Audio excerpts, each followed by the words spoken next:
Right, I'm just going to give you a wee bit of blather about Scotland.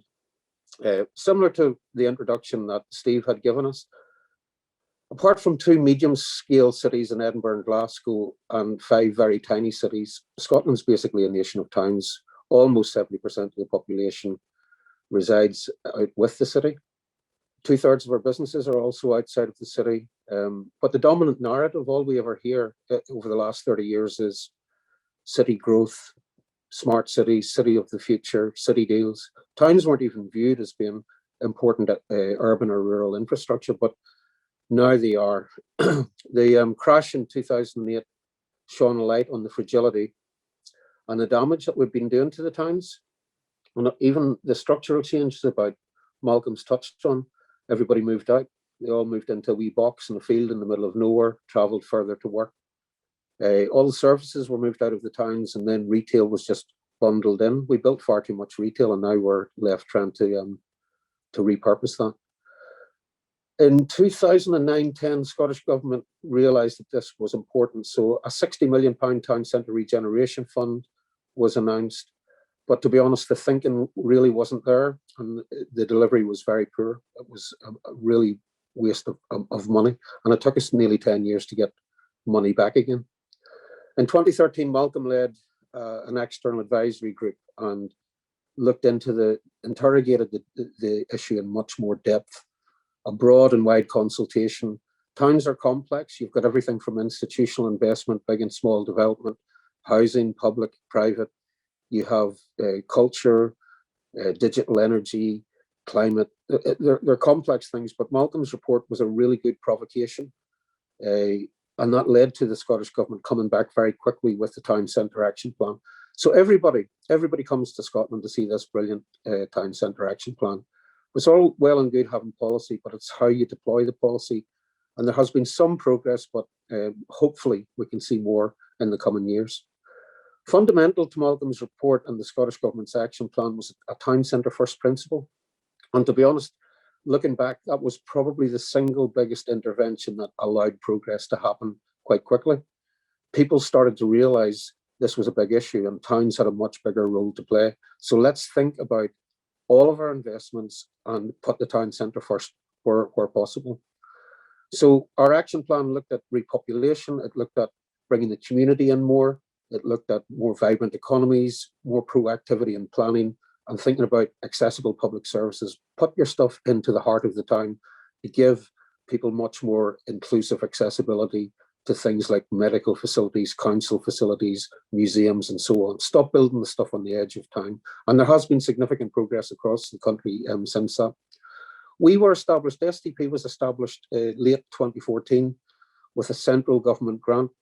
And I think it was quite important that we just became a small disruptor, someone to build collaboration, to offer a wee bit of external advice and opinion, to set up a load of central resources. So we became the central trusted go-to body that basically represented the mix of interests, the private sector, the public sector, the third sector. We weren't in anybody's pockets because central government funded us. We were a free resource to everybody that wanted to make progress. So our first step was to build a data model. So we looked at every single town in the country with a population of 1,000 and more. 479 towns were built into understanding Scottish places. So if you want to have a look at the data model, usp.scot. That typology tool was basically a way to take a more evidential approach, but also to develop a baseline so we could measure progress in the future. Our next step was to develop a standardized town audit, probably similar to Ali's town centre health check. So we only measured the things that were worth measuring, and we're now back in the discussion about could we add in new measures around climate, around health and well-being, about people's happiness, rather than just measuring traditional economic things like vacancies or property values. We need to just update what we're actually measuring to make sure it's worthwhile. We launched a town centre toolkit, how to make places more active, more attractive, more accessible, and we just basically picked all the best practice across the country. We looked even further afield, across Europe, down south. And we put all of this onto the central web platform, scotlandstowns.org. We established a cross-party group in the Parliament, and that has created a real energy and focus. We meet on Wednesday, and we'll be talking about a new future for Scotland's towns. It brings in all of the disparate parts of the stakeholder network. So the fact that we've got a political showcase, and it's one of the most well-attended cross-party groups in the Scottish Parliament, there's always a lot of people turning up to hear what's happening. More recently, though, the government issued a £50 million town centre capital boost in 2019, and then bang, COVID landed.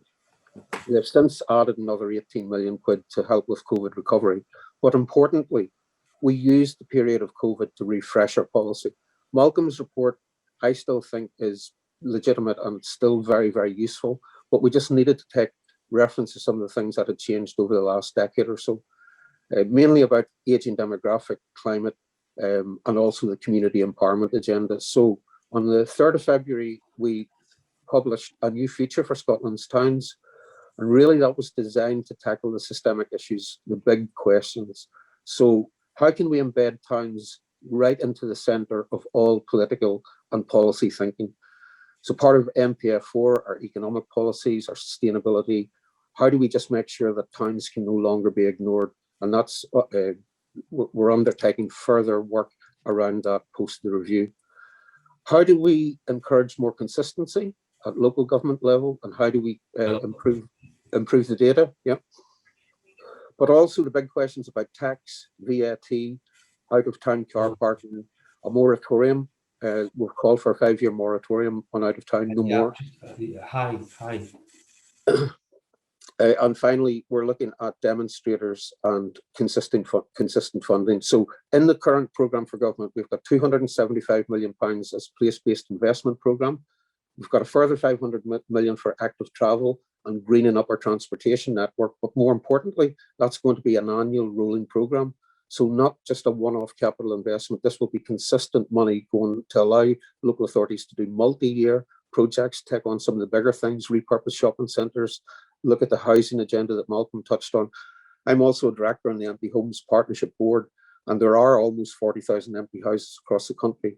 There must be more done to bring those back into productive use and to repopulate our town and city centres. So COVID will lead, no doubt, to radical changes in how we live, learn, work in the future, but our towns need to grasp this opportunity. There's a renaissance there that I think can lead to a greener and fairer and more ambitious Scotland. Post-Brexit, it would be good if we could do more together, but I'm just going to leave it like that, because I think the person who has to do most lifting will be chosen on the outcome of next Sunday's rugby match. So if Scotland win, it's back to us. If Ireland win, it's over to you guys. That's me.